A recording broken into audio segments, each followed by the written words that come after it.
Well, what can I say? This team, itong San Miguel, lalong kumukonte, lalong lumalakas eh. Lalong gumagaling.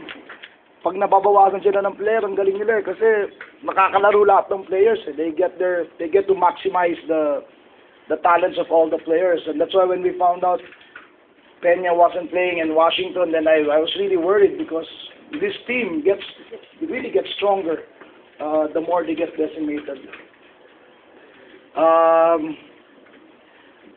But wow, what a game. I think we need to figure out this foul situation. We gave up 13 more free throws in game 2 and we gave up like 20 more free throws in this game.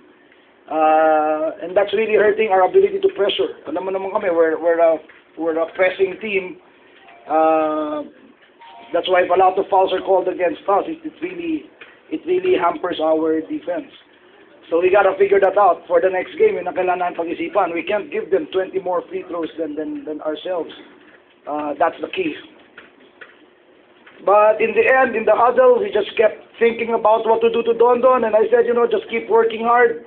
He's bound to miss sometime. He's gotta miss sometime. He just was shooting the lights out, and fortunately, he missed a couple there in the end that could have been big. So, in the end, it's just really the players making the big plays. Jimmy and Ranidel and Ali in the end for us, and their players on the other side for them. What a game. It's really going to be an exciting series. Okay.